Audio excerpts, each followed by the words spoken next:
A closer look at surveillance footage from Self Storage Plus in Rexburg. This is the facility where Lori Vallow went on October 1st to rent a storage unit, and inside she placed some very personal belongings, such as children's bikes, scooters, also some photo albums, and blankets with pictures of her children, JJ and Tylee. Lori and sometimes two men visited the facility 9 times in October and 1 time in November. The big question is what happened on October 2nd. We know that Lori rented the unit by herself the day before on the 1st, but on October 2nd, she came in her blue Nissan Rogue with a man we originally thought was Alex Cox, her brother. But a closer look of enhanced high-quality video shows it likely was not Alex. In fact, it appears to be Chad Daybell, based on the way he walks, looks, and comparing his mannerisms to other video we have of him. Let me walk you through this. The blue Rogue arrives at 2:25. You can see the timestamp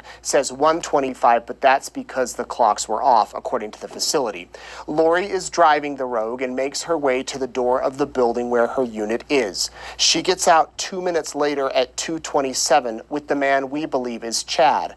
At 2:29, he pulls a tire out of the back of the Rogue and rolls it into the storage unit. Then 1 minute later, he and Lori both carry in together what appears to be a removable car seat.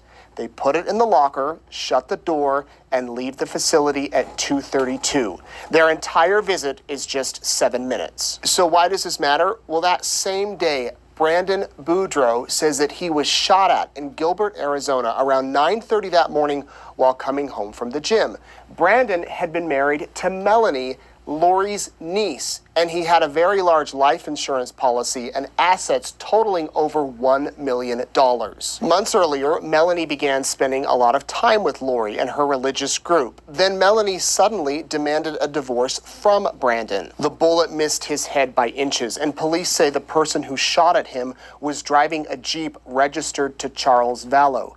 Charles had been dead for nearly 3 months at this point, and Tylee Ryan regularly drove that Jeep, but she had been missing for more than a month at this point. Now, if you're familiar with Jeeps, you know that many models have spare tires on the back, and if they are in place, the back window does not open.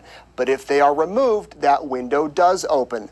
So it's possible that the Jeep used in that shooting had the tire removed, and that tire could have been placed into the storage unit along with the back seat of the Jeep.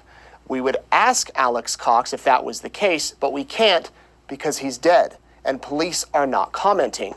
But if Cox was not in Rexburg, it's possible he was in Arizona, inside Charles Vallow's Jeep. The next day, back in Rexburg, Lori returns to the storage facility with another man who we believe is Alex. They were there for 3 minutes. You can see them entering, working their way to the same door she was at the day before, and going into the building. Compared to the guy from the day before, this man walks differently and carries the tire out rather than rolling it.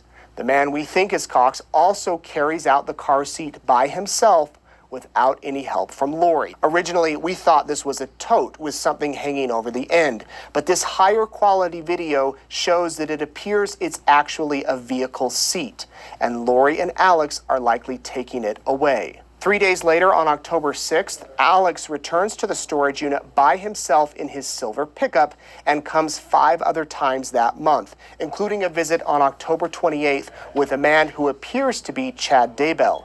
They stay 6 minutes and wheel in bikes and other items. The last time anyone visits the storage locker is November 24th. Lori and Chad stay for 4 minutes and drop off this Home Depot box and a tote, leaving belongings of JJ and Tylee never to return. Police have now seized all of the items that were inside of that storage unit, along with the Jeep that was used in the shooting.